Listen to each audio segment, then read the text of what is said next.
बादशाह के हुक्म के मुताबिक एक हुक्मनामा जारी किया गया कि रियासत की तमाम लड़कियों को वो शीशे का जूता पहनना पड़ेगा।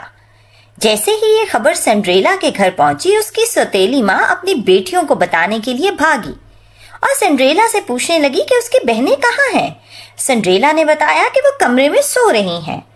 उसकी सौतेली माँ उनको जगाने के लिए और ये खबर देने के लिए उनके कमरे की तरफ भागी। सिंड्रेला परेशान थी कि माजरा क्या है और उसके छोटे दोस्त भी। नन्हे चूहे माजरा जानने के लिए भागे।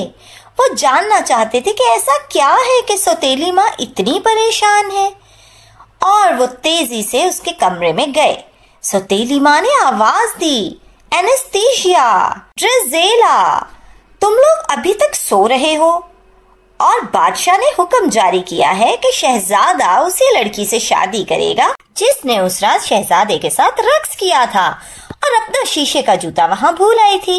और अब हुक्म के मुताबिक रियासत की जिस लड़की को वो शीशे का जूता पूरा आएगा वो ही शहजादे की दुल्हन बनेगी। इसलिए तुम लोग जल्दी से तैयार हो जाओ, क्योंकि मैं चाहती हूँ कि वो जूता सिर्फ मेरी बेटियों में से किसी एक को पूरा आए। और सिंड्रेला नाश्ते की ट्रे लेकर जैसे ही कमरे में दाखिल हुई, उसने सारी बातें सुन ली और नाश्ते की ट्रे उसके हाथ से गिर गई। सौतेली माँ ने उसे गुस्से से डांटा और अपनी बेटियों से कहा कि जल्दी करो, तैयार हो जाओ, बिस्तर में से निकलो। लेकिन वो दोनों सदा की सुस्त दोबारा से सो गईं। सौतेली माँ ने गुस्से से कहा, जल्दी से उठो और तैयार हो जाओ, क्योंकि मैं चाहती हूँ कि वो जूता तुम दोनों में से किसी एक को पूरा आए और तुम दोनों में से कोई एक ही शहजादे की दुल्हन बने, क्योंकि कोई नहीं जानता कि वो लड़की कौन थी और कहां से आई थी, और हालांकि शहजादा भी नहीं।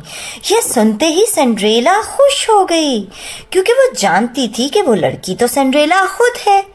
सिंड्रेला अपनी आंखों में शहजादी बनने के ख्वाब सजाने लगी और सौतेली माँ अपनी बेटियों को हदायत करने लगी कि जल्दी से तैयार हो जाएं, और वो दोनों खुशी से उछलने लगी, क्योंकि वो चाहती थी कि उन दोनों में से कोई एक शहजादे की दुल्हन बने। वो सिंड्रेला को अपने कपड़े देने लगी कि सिंड्रेला जाओ हमारे कपड़े इस्त्री करके लाओ। लेकिन सिंड्रेला उनकी कोई बात नहीं सुन रही थी, वो तो अपने ही ख्वाबों में गुम थी।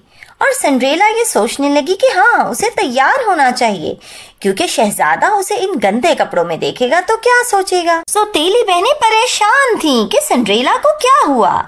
लेकिन सौतेली माँ ने जैसे ही सिंड्रेला को रक्स करते देखा, वो समझ गई कि सिंड्रेला ही वो लड़की थी जो उस रात महल में शहजादे के साथ रक्स कर रही थी। सिंड्रेला बहुत खुश थी, लेकिन सौतेली माँ ने तदबीर सोची। वो नहीं चाहती थी कि सिंड्रेला वो शीशे का जूता पहने, इसलिए वो सिंड्रेला को फंसाने के लिए उसके कमरे की तरफ चुपके से जाने लगी। लेकिन सिंड्रेला के छोटे दोस्त चूहे उसके पीछे पीछे गए, क्योंकि वो इसकी सौतेली माँ की तदबीर को समझ गए थे। सौतेली माँ सीढ़ियां चढ़ने लगी और सिंड्रेला के कमरे की तरफ जाने लगी, क्योंकि वो उसे कमरे में कैद करना चाहती। ये सब जानते हुए सिंड्रेला के छोटे दोस्त सिंड्रेला को बताने के लिए भागे कि सिंड्रेला पीछे देखो, तुम्हारी सौतेली माँ तुम्हें फंसाना चाहती है, वो तुम्हें कमरे में कैद कर देगी। लेकिन सिंड्रेला तो अपनी खुशी में खुश थी, वो रक्स कर रही थी, वो नाच रही थी, वो अपने दोस्तों की कोई बात नहीं सुन रही थी। लेकिन जैसे ही सिंड्रेला ने पीछे मुड़ के देखा, उसकी सौतेली माँ ने दरवाजा बंद कर दिया और दरवाजे को बाहर से ताला लगा दिया, और चाबी उसने अपने पास रख ली, क्योंकि वो नहीं चाहती थी कि सिंड्रेला आज बाहर निकले। अरे बच्चों, कहानी का अगला हिस्सा जानने के लिए अगली किस्त का इंतजार करिए और देखें कि किस तरह सिंड्रेला के छोटे दोस्त चूहे उसकी मदद करेंगे और उसे रिहाई दिलाएंगे।